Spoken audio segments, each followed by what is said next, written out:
안녕하세요. 오늘 저희와 함께 살펴볼 내용은 IT 헬프데스크에서 정말 꼭 필요한 컴퓨터 기본 지식에 대한 거예요. 네, 맞습니다. 보내주신 자료들을 바탕으로 IT 지원 업무의 핵심, 이 컴퓨터가 어떻게 돌아가는지 또 뭐가 필수적인지 좀 깊이 파헤쳐 보려고 합니다. 네, 이게 사실 헬프데스크에서 마주칠 여러 상황에 대비하려면 꼭 알아야 하는 거죠. 그렇죠. 컴퓨터 문제가 딱 생겼을 때 사용자를 효과적으로 지원하려면 이 기본적인 작동 방식을 아는 게 정말 중요해요. 그냥 컴퓨터가 안 돼요. 이 말 뒤에 숨어 있는 진짜 원인을 찾아가는 뭐랄까 나침반 같은 역할을 해주거든요. 아, 나침반. 좋은 비유네요. 그럼 바로 그 속 본체 안부터 들여다볼까요? 네, 좋습니다.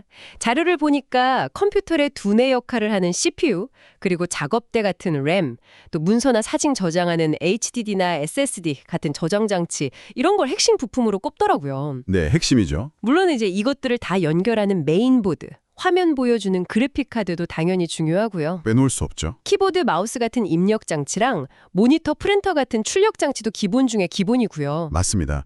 여기서 진짜 중요한 건 이 부품들이 그럼 어떻게 서로 협력하냐, 이걸 이해하는 거예요. 협력이요? 네. 예를 들어서 키보드로 뭘 입력하면 그게 전기 신호로 싹 바뀌어서 메인보드를 거쳐 CPU가 처리하고요. 아, 그 결과 램에 잠시 머물다가 이제 모니터로 우리 눈에 보이게 출력이 되는 거죠. 그렇군요. 아, 근데 램은 특히 휘발성 메모리라고 하셨죠? 네, 맞아요. 그래서 전원이 딱 꺼지면 작업 중이던 내용이 그냥 사라질 수 있는 거죠. 아, 그래서 여러분께서 갑자기 컴퓨터 딱 꺼졌을 때 아이고, 작업하던 파일 다 날라갔어요 하시는 거군요. 네, 바로 그거죠. 램의 이런 특성을 알면 사용자분들께 설명드리기도 쉽고 또 문제 원인 짐작하는 데도 도움이 되겠네요. 그렇죠. 그래서 영구 저장은 아까 말씀하신 HDD나 SSD 같은 비휘발성 저장 장치가 필요한 거고요. USB 메모리도 마찬가지인 거죠? 자료에도 있었는데. 네, 정확합니다. USB 메모리도 비휘발성이라 데이터를 안전하게 보관하려면 이런 장치들이 꼭 필요하죠. 네. 그리고 컴퓨터 전원을 딱 켜는 그 순간, 그때 바이오스나 요즘엔 UFI라는 기본 프로그램이 먼저 딱 깨어나서 하드웨어를 쫙 점검해요. 부팅 전 건강검진 같은 거네요? 네, 맞아요. 그런 셈이죠. 그래서 이상이 없으면 이제 운영체제, OS한테 제어권을 넘겨주는 겁니다. 아하. 바로 이 운영체제가 사용자와 하드웨어, 그리고 여러 프로그램들 사이에서 소통을 담당하는 핵심 소프트웨어라고 보시면 돼요. 운영체제 이야기가 나왔으니까 말인데요. 자료에서는 윈도우 말고 다른 OS 지식도 필요할 수 있다고 하더라고요. 네, 그렇죠. 요즘엔 다양하니까요. 스마트폰에서 쓰는 안드로이드나 iOS, 또 맥 컴퓨터 쓰는 분들은 맥OS, 그리고 리눅스 같은 것들이요. 맞아요. 단순히 쓰는 것뿐만 아니라 설치나 부팅 과정, 설정 방법까지 아는 게 중요하다고 강조하던데요. 네, 중요하죠. 특히 기업 환경에서는 또 다른 것들도 알아야 하고요. 아, 기업 환경이요. 예를 들면요? VDI라고 부르는 가상 데스크톱 환경이라든가 아니면 VPN, 그 가상 사설망 접속 프로그램 같은 거요. 아, 네네. 또 M365 같은 클라우드 서비스나 보안 때문에 쓰는 DLP, 데이터 유출 방지, 나 DRM, 디지털 저작권 관리 같은 솔루션에 대한 이해도 필수적이라고 할 수 있습니다. 와, 알아야 할 게 정말 많네요. 그렇죠. 운영체제가 단순히 프로그램 실행시키는 배경 역할만 하는 게 아니거든요. CPU 자원을 효율적으로 이렇게 나눠주고, 이게 프로세스 관리죠. 네.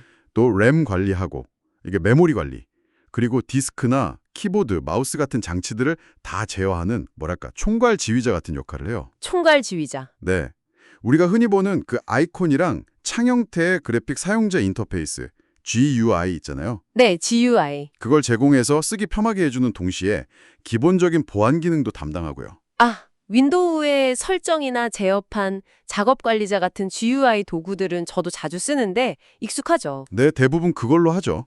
그런데 자료에서는 가끔 명령 프롬프트나 파워쉘 같은 거 있잖아요. 그 까만 화면에 글자 입력하는 방식이요. 네, CLI, 커맨드 라인 인터페이스. 네, CLI. 그게 필요할 때도 있다고 지적하더라고요. 사실 저도 CLI는 좀 어렵게 느껴졌는데 어떨 때 꼭 필요한 건가요? 아, 좋은 질문이에요. GUI가 물론 직관적이고 편리하죠. 그런데 특정 시스템 설정을 좀 깊게 바꿔야 하거나 반복적인 작업을 막 자동화한다거나 아니면 GUI로는 아예 접근이 안 되는 세부 기능을 제어해야 할 때가 있어요. 아, 이럴 때는 CLI가 훨씬 강력하고 효율적일 수 있습니다. 특히 서버 관리나 네트워크 문제 해결할 때는 이 CLI 환경에 익숙해지는 게 정말 큰 도움이 되죠. 그렇군요. 단순히 그냥 마우스로 클릭하는 것 이상의 좀 깊이 있는 작업을 할 때는 CLI가 필수적일 수도 있겠네요. 네, 그럴 수 있습니다. 자, 그럼 오늘 살펴본 이 모든 내용들, 하드웨어의 기본 작동 원리부터 운영체제의 역할, 관리 도구, 그러니까 GUI랑 CRI 모두 포함해서요. 그리고 기업 환경에서 자주 쓰는 소프트웨어에 대한 이해까지. 이게 듣고 계신 여러분께 어떤 실질적인 의미가 있을까요? 결국 IT 지원 전문가로서 문제 해결 능력을 키우는데 가장 기초적인 자산이 되는 거죠. 기초 자산이요? 네, 이 지식들이 그냥 따로따로 떨어진 정보 조각이 아니라 서로 막 연결돼서 작동하는 하나의 시스템을 이해하는 틀을 제공하는 거거든요. 아, 시스템을 보는 눈을 키우는 거군요. 그렇죠.